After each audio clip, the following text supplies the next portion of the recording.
सम्राट अशोक ने तलवार के दम पर पूरे भारत को जीता, लेकिन अपने धर्म के जरिए अपना विजय पताका दूसरे देशों में भी लहराया। उन्होंने हजारों साल पहले जिस धर्मनिरपेक्ष राज्य की नींव रखी, आज वो हमारे संविधान की सबसे महत्वपूर्ण कड़ी है। सम्राट अशोक की गिनती इतिहास के महान शासकों में होती है। वह चंद्रगुप्त मौर्य द्वारा स्थापित मौर्य वंश के तीसरे राजा थे। उन्होंने 272 ईसा पूर्व अपने पिता बिंदुसार की मृत्यु के बाद सत्ता संभाली। प्रसिद्ध इतिहासकार रोमिला थापड़ अपनी किताब भारत का इतिहास में लिखती हैं, चंद्रगुप्त मौर्य के बाद उनका बेटा बिंदुसार 299 ईसा पूर्व सिंहासन पर बैठा। यूनानी उन्हें अमिटॉर्चेट्स बुलाते थे, जिसका अर्थ है शत्रुओं का नाश करने वाला। बिंदुसार ने अरब सागर और बंगाल की खाड़ी के बीच का सारा क्षेत्र जीत लिया था और उपमहाद्वीप में सिर्फ पूर्वी तट पर स्थित कलिंग को जीतना बाकी रह गया था। इस पर फतह हासिल करना उनके बेटे अशोक का काम था और उन्होंने इसे किया। अपने आरंभिक जीवन में अशोक एक क्रूर राजा थे और उन्हें चंडाशोक और कालाशोक जैसे नामों से जाना जाता था। लेकिन कलिंग युद्ध के बाद अशोक पश्चाताप की आग में जल रहे थे और उन्होंने युद्ध के भयावह परिणामों को देखते हुए बौद्ध धर्म को अपना लिया। पुराने इतिहासकार सम्राट अशोक को मौर्य वंश का एक साधारण राजा समझते थे, लेकिन रोमिला थापड़ अपनी किताब में लिखती हैं, 1837 में ब्रिटिश अधिकारी जेम्स प्रिंसेप ने ब्राह्मणी में लिखा हुआ एक शिलालेख पढ़ा, जिस पर देवानापिय प्रियदर्शी यानी देवताओं के प्रियदर्शी नाम के राजा का जिक्र था। यह नाम इतिहास के किसी भी स्रोत से मेल नहीं खाता था और वर्षों तक एक रहस्य बना रहा।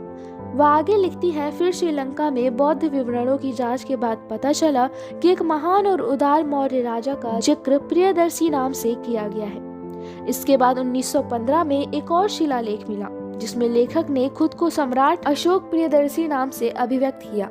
इससे साफ हो गया कि यह सम्राट अशोक का दूसरा नाम था।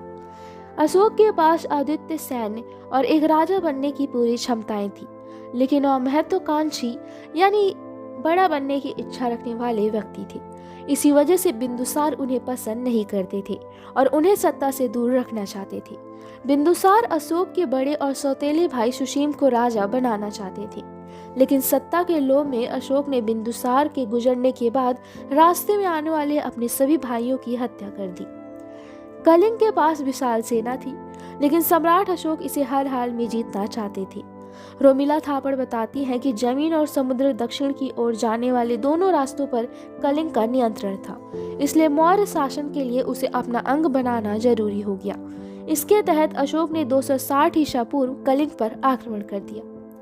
इस युद्ध में लाखों लोगों की जान गई, लेकिन इस युद्ध ने अशोक के हृदय को हमेशा के लिए बदल कर रख दिया और उन्होंने बौद्ध धर्म की नीति अपनाई।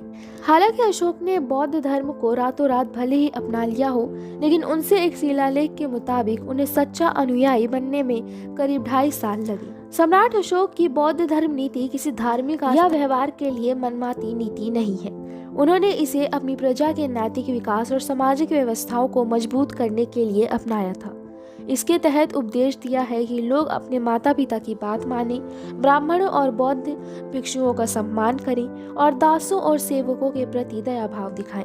इसमें ना तो किसी पत्थर की पूजा की थी और ना ही किसी और कर्मकांड की। अशोक ने एक पिता की तरह लोगों को अच्छे व्यवहार को अपनाने के लिए प्रेरित किया। इस नीति को महिला समेत समाज के सभी हिस्सों में बढ़ावा देने के लिए उन्होंने बौद्ध धर्म समाज की शुरुआत की।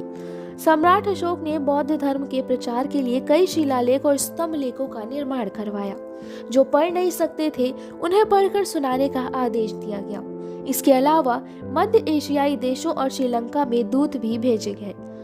अशोक ने अधिकांश शिलालेखों को ब्राह्मणी लिपि में बनवाया, लेकिन भौगोलिक स्थिति को देखते हुए उन्होंने खरोष्टी और आरमाहक लिपि का भी प्रयोग किया। जानकारों का मानना है कि अशोक की बौद्ध धर्म नीति सफल नहीं हुई। कई यह भी मानते हैं कि इस अहिंसावादी नीति ने अशोक की सेना को कायर बना दिया था, जिससे बाहरी शक्तियों के लिए आक्रमण करना आसान हो। लेकिन सम्राट अशोक ने बौद्ध धर्म के जरिए मध्य एशिया, यूनान से लेकर श्रीलंका तक अपने राजनीतिक प्रभाव को स्थापित किया और गंगा के मैदान और दूसरे क्षेत्रों को एक सूत्र में पिरोया। वही मौर्य साम्राज्य के पतन का कारण कुछ और था। दरअसल सैनिकों और अधिकारियों के लिए रहन सहन और नई बस्तियां बसाने के कारण मौर्य साम्राज्य पर आर्थिक संकट काफी बढ़ गया था और खेती से हासिल राजस्व के जरिए राज्य की जरूरतों को पूरा करना आसान नहीं था। नतीजतन शासन प्रणाली कमजोर होने लगी। सम्राट अशोक ने 37 वर्षों तक राज किया और 232 ईसा पूर्व उनकी मृत्यु हो गई। उनकी मौत के 50 वर्षों के बाद उत्तर पश्चिमी क्षेत्र पर यूनानियों ने कब्जा कर लिया। नतीजतन 180 ईसा पूर्व भारत में साम्राज्यवादी शासन का पहला प्रयोग खत्म हो गया। सम्राट अशोक द्वारा सारनाथ में बनाए गए स्तंभ को भारत का राष्ट्र प्रतीक, नेशनल एम्बलम ऑफ इंडिया माना गया है। अशोक स्तंभ में 4 शेर हैं जो चारों दिशाओं में देख रहे हैं। इसमें एक चक्र है जो संकेत देता है कि धर्म का पहिया लगातार चलता रहे।